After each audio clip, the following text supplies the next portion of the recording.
The news at 5:30 starts right now. We start with terrifying moments for people in Livonia this morning after strong winds tore through the town, leaving destruction in their wake. Stephen Cavasso starting things off with us tonight. He is live in Livonia. And Stephen, what are you seeing out there? Well, listen, Tim, Courtney, we got caught in a pretty short-lived shower, and it's actually picking up right now. But nonetheless, residents say that it is a mess. Downed trees and damaged homes is what they woke up to. And just take a look over here. Some of that damage is still left over, but we did spot a few residents picking up some of the debris. Now, some of the residents we did speak to described hearing a thrashing noise earlier this morning. Again, down power lines left residents without electricity for several hours. One woman we spoke to says she was shocked to see the amount of damage the strong gusts of wind caused to neighboring homes. It just pretty much exploded. I mean, it's like it exploded. And stuff just was, went flying everywhere. Now, fortunately, there were no injuries reported, but residents do tell us a miniature horse died after a roof collapsed on top of it. Now, you can see that it is slowly picking up back out here with that rain. Of course, that damage has been picked up for the most part, and it doesn't seem that there's much else around. But, of course, we'll continue to be out here to bring you the very latest. For now, reporting live in Livonia, Stephen Cavasso's KSAT 12 News. Tim, Courtney. Thank you, Stephen. More storm damage now. Take a look at this. This is outside of Edinburgh. The roof of this funeral home collapsed overnight from strong winds. The mayor there signing a disaster declaration as they move towards cleaning things up. And over in Willacy County, an 18-wheeler toppled over on its side right in the middle of I-69 near Sebastian, Texas. That's near Harlingen. Just like many places in South Texas, that area also seeing heavy rainfall and strong winds. And check out this video from this morning out in Mission, Texas. You can see cars driving through the high floodwaters there. City crews working to remove fallen trees and other debris in that area. Moving on to coronavirus news now. The surge in COVID-19 numbers have continued since the 4th of July weekend. There are now 35,690 total confirmed cases here in Bexar County. 9 new deaths reported in the last 24 hours brings the death toll to 322. 1,047 people are still hospitalized tonight, with 419 in the ICU and 290 on ventilators. An estimated 21,000 people have recovered. In San Antonio and across the nation, awareness for clear masks is growing. A new nonprofit started by a 14-year-old girl is raising funds to donate clear masks for the deaf and hard of hearing. Alicia Barrera has a story behind how that organization got its start and how you can help. With the uptick of COVID-19 cases in San Antonio, face coverings could be here for a while. And now a new nonprofit in town hopes to make clear masks more popular and accessible for children in need. I'm Layla Voshin, I'm 14 years old, and I founded Deaf Ally. First on Deaf Ally's list, purchase 150 masks for deaf children enrolled at Sunshine Cottage School. We did about $500 in our GoFundMe, and then some less than $100 in sticker sales, and then we did a raffle that helped us get the last $250-ish that we needed. Layla is also creating digital portraits to help raise money and awareness for communication for deaf and hard of hearing individuals. I think art really helps people to understand better because you can do infographics and things like that with facts. She hopes to teach others the same lessons she received through a course at Young Women's Leadership Academy, that American Sign Language isn't just a language, it's also a form of expression. I learned in my ASL class that people that are deaf or hard of hearing need to read lips or facial expressions even, so that way they can understand better communication with those who are hearing. On KSAT.com, you'll find a link on how to purchase a sticker bundle as well as your personalized digital portraits. All these funds go directly back to Deaf Ally. And Layla does hope to make that first donation for the first batch of clear masks in August. That's to the Sunshine Cottage School here in San Antonio. Reporting Alicia Barrera, KSAT 12 News. Well, today is the 30th anniversary of the Americans with Disabilities Act. It was signed into law 30 years ago in order to protect the rights of the disabled Americans and mandate things like ramps for building accessibility and closed captioning for the deaf or hard of hearing. Coming up tonight, I speak with the CEO of the Arc of San Antonio about what progress has been made in the last 30 years and the work that still needs to be done. I'll also introduce you to a dedicated mom and her amazing daughter, Erica. They explain what living with major disabilities is like during the pandemic.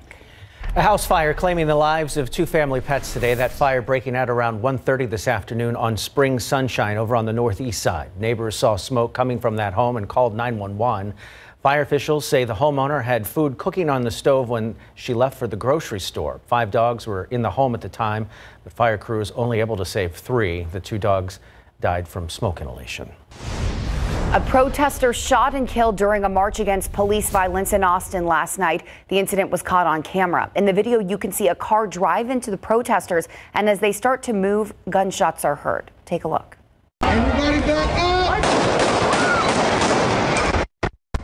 Austin police believe the protester killed was carrying a rifle when he went up to that suspect's car, and the suspect opened fire. The man was taken to the hospital where he later died. The suspect detained at the scene. Police also say there was a second shooter in the crowd who may have opened fire on the car as it drove away. This incident is being investigated as a homicide. Still to come on the news at 5:30, memorial services for Representative John Lewis happening today in Selma, Alabama. How he was honored there and what's still to come.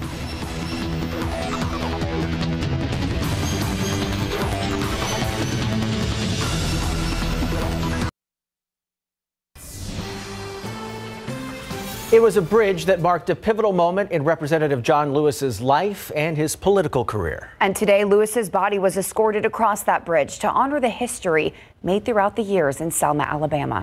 ABC's Andrew Dimbert has a story. A military honor guard carrying the casket of Congressman John Lewis this morning as it left the Brown Chapel AME Church in Selma, Alabama. Our nation is better off because of John Robert Lewis. My life is better. Selma is better. This nation and this world are better because of John Robert Lewis. The civil rights icon making his final journey across the Edmund Pettus Bridge today. Hundreds of mourners lining the route to watch as his flag-draped casket was carried by a horse-drawn caisson modeled after the one Martin Luther King Jr. had for his funeral. The somber journey returning Lewis to the spot where he almost died on March 7th, 1965, when Alabama state troopers attacked him and other civil rights demonstrators as they crossed that bridge demanding voting rights on what became known as Bloody Sunday. Lewis returning to the bridge year after year, bringing bipartisan delegations with him, most notably marking the 50th anniversary of Bloody Sunday in 2015, walking across that bridge with President Barack Obama, who credited Lewis with helping to make his presidency possible. It is a rare honor in this life to follow one of your heroes. And John Lewis is one of my heroes. Lewis now lying in state at the Alabama State Capitol in Montgomery. On Monday and Tuesday, a special tribute in Washington, D.C. to the man many called the conscience of Congress, as he will lie in state in the U.S. Capitol Rotunda before making his final journey back to Atlanta for his funeral on Thursday. Andrew Dimbert, ABC News. A look outside with live cam. 95 degrees, a mix of sun and clouds, but we do have some showers popping up around San Antonio. So another chance of rain before the day is up, and we're going to take a look at radar in just a few minutes. But first, let's get you a look at the pollen count. Unfortunately, because of the moisture we've had around and the showers yesterday, mold is high today with a count of over 2,500, but the aquifer is up 1 foot to 655.8. The very latest on Hannah and live radar coming up next.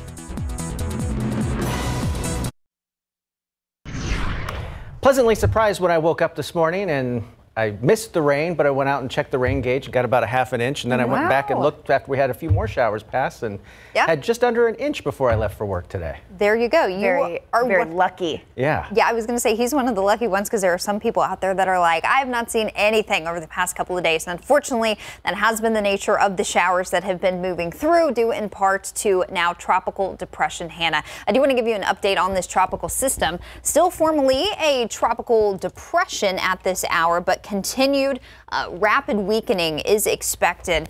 For the rest of the day today, winds are down to 35 miles per hour. That was after maximum sustained winds near 90 miles per hour at the time of landfall, about this time yesterday. So we've got Tropical Depression Hannah there. She's still continuing to pump some heavy feeder bands of rain into portions of deep South Texas, which, to be honest, don't really need any more rain right now. They've already seen plenty of rain over the past 24 hours or so. Take a look at these. These are actually the 48-hour rainfall estimates. So going back to Friday, some places across deep South Texas and the Rio Grande Valley have seen between maybe 15-20 inches of rain. In some regards here, where you see this dark gray color down closer to the border there, our little rainfall legend here doesn't even go up to that. So that's kind of where the rainfall legend maxes out. And that was the case in some spots. So anywhere from, let's say, 10 to 15 inches of rain. Some spots, though, especially there, Padre Island, where Hannah made landfall yesterday, radar estimates up to 16 inches of rain. So obviously our totals here much different, but we have had some spots locally that have picked up more than an inch of rain in the past 24 hours. These are our 24-hour measured rainfall estimates there. Down in Live Oak County, 1.31 inches of rain near Lake Corpus Christi. A little bit closer to San Antonio. Take a look at this. If you're up on the northeast side, near the airport, just about a 1/10 of an inch of rain. But off on the far west side there, Helotes, about 3/4 of an inch of rain. And down near Stinson, closing in on an inch of rain in the past 24 hours. And we actually do have some showers out there this afternoon. That's some good news. We have had some downpours popping up. And of course, my hand tracking is not going to want to cooperate with me. Didn't get that to go, but we have had these showers popping up, moving in from the south and the east, and this will put down a nice little heavy shower there over on the far west side outside of 1604. We do have some showers down 35 down in Medina County near Divine. And then if you look off to the east, obviously this is not very impressive rainfall coverage, but we do have some showers that are lingering off to the east. Those will continue to move generally off to the northwest. So we've got a chance at some showers essentially through about sunset this evening. So keep that in mind. You got another little shot at a little bit of rain while we still have the sun up. Now, once we get past sunset, those showers will really start to fizzle. Then we're just looking at humid conditions with a few clouds for the rest of your evening and as we head into the overnight. So again, isolated, very spotty showers through sunset. Tonight, it'll be pretty quiet for most of us. I can't rule out some showers starting to develop through the overnight hours down to the south of Highway 90. But for most of us, it'll be a rain-free night. Now, tomorrow afternoon, when things start to heat up, it'll be hot and humid tomorrow. We'll get some pop-up showers and storms developing across South Texas. Coverage right around 30%. And that's essentially what we're going to see for the next few days as well. So pretty quiet through much of the day tomorrow, but in the afternoon, as we start to heat up, we'll have a chance for a pop-up shower or non-severe storm. That will be true through about the middle of the week. Then those rain chances drop out of the forecast, and we'll get those high temperatures back into the upper 90s. In the meantime, mid-90s, but it's going to be really humid for the next few days, guys. Yeah, those walks are turning nice and sweaty. Just back to the rainforest. Not even running and sweating. All right, Jessica's in for Larry, and the Spurs have one more chance to practice before they start counting. Yes, one scrimmage left, still trying to figure things out. Turnovers being one of those things. We'll talk about that next. And first full weekend of Major League Baseball coming to a close. We've got Rangers and Astros action coming up after the break.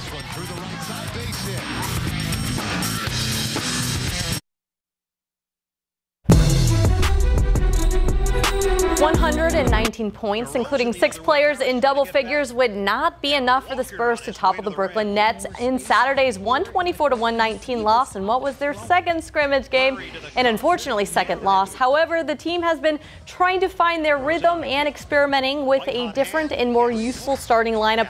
However, 2 games in, this much has been clear. Turnovers are a problem. The team committed 22 against the Bucks in scrimmage 1, and then 24 again Saturday. Derek White and Jakob Poeltl, who were both in double figures yesterday, spoke about what the team needs to do moving forward.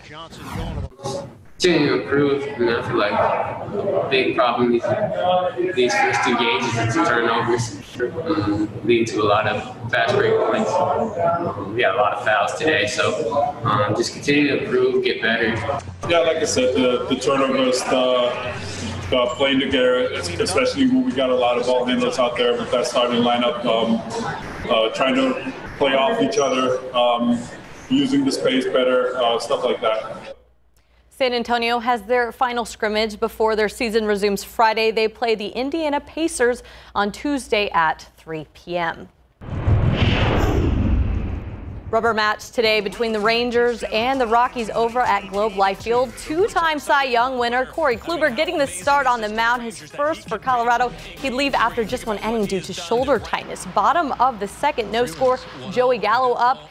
Lifts this one deep right, and it's just fair. Rangers lead 1-0. Next inning, Nick Solak, runners on the corners, through the infield, base hit. Rob Refsnyder scores. Rangers up 2-0, but the Rangers find themselves in a pickle. In the top of the fourth inning, Rockies have already scored 2, and now they have bases loaded with 0 outs. Ryan McMahon at the plate hits this deep to center. It's caught.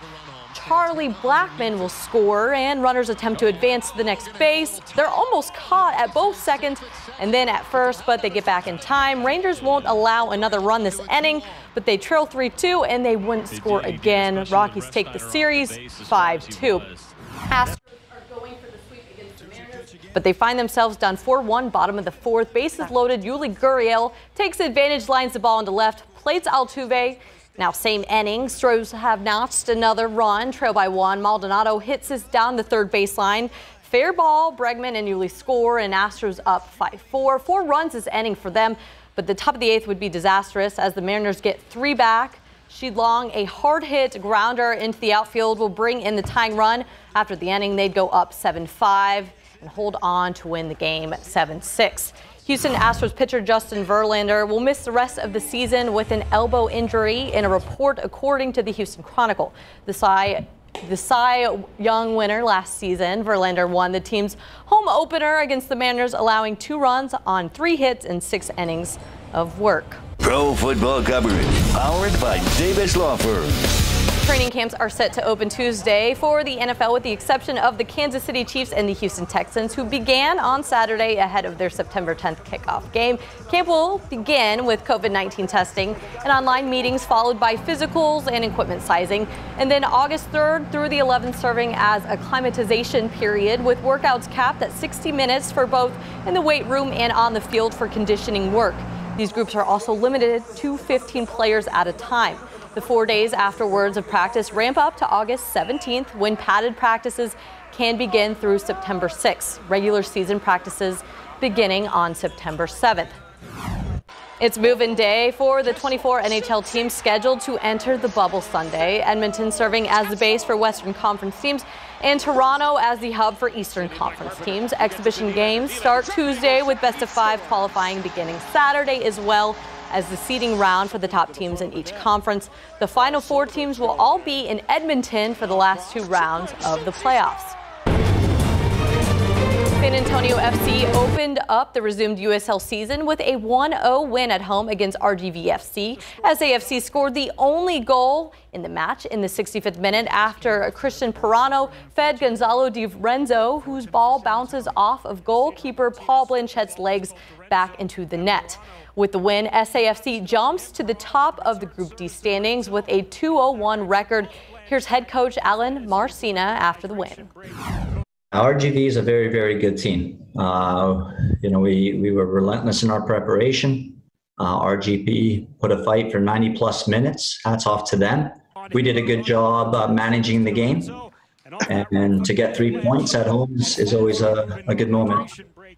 The club is back in action on Saturday, August 1st, and then again on the road against Austin Bold FC at 8 p.m. So it's always good to open up at home with a win. Not so much good news on the baseball front. Yeah, going back to baseball real quick, the Rangers rocking those light blue powder uniforms from like the mid-70s, early 80s. I mean, I was into it. I like it when teams mix it up like that. I'm a fan too. Old school look. All right, we'll be right back. A last look at radar. We've got some nice little downpours across Bexar County and San Antonio. One right in the center of downtown, one over on the far southwest side there, and then another larger downpour sitting on the Bexar-Medina County line approaching Rio Medina. These are all moving off to the northwest. I have lightning toggled on, not seeing any lightning, so these may sneak up on you a little bit, and they'll be possible through sunset. Bring more rain. You get lucky like Tim did. All right, Silly Sock Sunday. Larry abandoned me again, so it's just me. This is, as much as I don't like when Larry misses it, I don't get to be wrong. Well, I went with, I didn't think I was going to get to wear these because the baseball season wouldn't start, but finally I get to wear my baseball and bat. I like those. Those have been my favorite. Thank goodness Perfect baseball's back. We'll see you back here at 10 o'clock. Have a good night.